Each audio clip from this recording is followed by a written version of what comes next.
திமுக வேட்பாளர் முன்னாள் அமைச்சருடன் மாட்டு வண்டியில் தேர்தல் பிரச்சாரம். ஓசூர் அருகே பிரச்சாரத்தில் ருசிகரம்.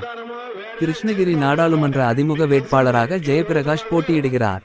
இவர் தொகுதியின் பகுதிகளில் தீவிர தேர்தல் பிரச்சாரத்தில் ஈடுபட்டுள்ளார்.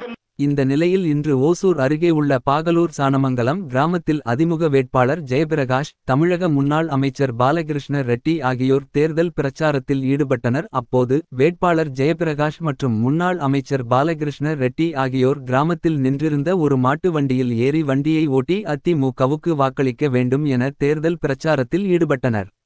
இந்த பிரச்சாரத்தை பார்த்து கிராமத்தில் நின்ற பொதுமக்கள் ஆரவாரம் செய்தனர்.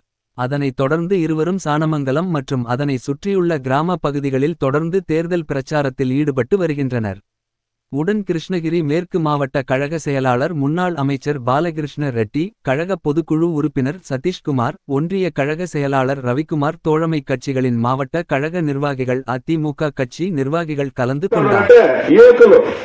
ఈ రోజు రాష్ట్రాన్ని ఎవరికి తీసుకొచ్చినారో అది కాకుండా ప్రతి కుటుంబానికి ఈ రోజు భారమైంది. ముందుగా 5,000 ఖర్చు అవుతా ఉంటే ఇప్పుడు 10,000 ఖర్చు అవుతుంది. 10,000 ఖర్చు అవుతా ఉంటే ఎవరికి 20,000 ఖర్చు అవుతా ఉంది. మన నిత్యావసర సరుకుల వెలలు ఈ రోజు టాక్సెస్ లో అంతా చూస్తే ఎక్కిపోయింది. ఇలాంటి ప్రభుత్వాన్ని ఇంటికి పంపించాలంటే ఈ పార్లమెంట్ ఎన్నికలు మనకు చాలా ముఖ్యమైన ఎన్నికలు. ఈరోజు మనకి మన అన్న ఎడపాడి గారి ఆశీస్సులతోనూ అన్న కేపీఎం గారి ఆశీస్సులతోనూ నిలిచినటువంటి వ్యక్తి మన అభ్యర్థి జయప్రకాష్ ఓటు వేసి గెలిపిస్తే మనము అన్ని విధాల ఈరోజు రాష్ట్రాన్ని ఇచ్చేసుకోవడానికి అవుతుంది. అదే మాదిరిగా ఈ జిల్లాకి కావాల్సినటువంటి సౌకర్యాలు అన్ని చేసుకోవడానికి అవకాశం ఉంటుంది. వాళ్ళ ఎవరో కాదు, జయప్రకాష్ మీరు చూసే ఉంటారు.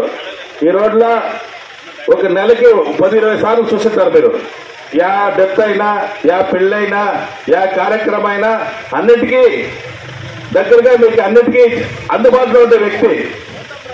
అదే ఇప్పుడు వ్యక్తి వచ్చినారు వీళ్ళకి మనకి ఆపోజిట్ గా డిఎంకే కాంగ్రెస్ అలయన్స్ లో ఆ వ్యక్తి చూసింటారు. 15 సంవత్సరాలు ఎమ్మెల్యేగా ఉండే ఏం చేసేది మీకు బాగా తెలుసు. నేను వాళ్ళ గురించి ఎక్కువగా మాట్లాడదలుచుకోలేదు. ఆయన ఎట్లా వస్తా ఉన్నాడు, వీళ్ళు ఎట్లా వస్తా ఉన్నాడని చూడండి. వీళ్ళ ప్రతి ఒక్క కార్యక్రమానికి హాజరవుతారు. ప్రతి ఒక్క దీనికి ఫోన్ వేస్తే మీకు అందుబాటులో ఉన్నటువంటి వ్యక్తి జయప్రకాష్ గారికి మీ యొక్క పవిత్రమైన ఓటు వేసి గెలిపించాలని మన కర్ణపల్లి గ్రామ పెద్దలని, అక్క చెల్లెల్ని, అన్నదమ్ముల్ని వేడుకుంటూ ఉపన్యాసాలు ముగించుకుంటూ வருகின்ற 19ஆம் தேதி நடைபெற இருக்கின்ற பாராளுமன்ற தேர்தலுக்கு நீங்கள் இரட்டை சின்னத்தில் வாக்களிக்க வேண்டும் என்று உங்களை கேட்டுக்கொள்கின்றேன். நன்றி, வணக்கம்.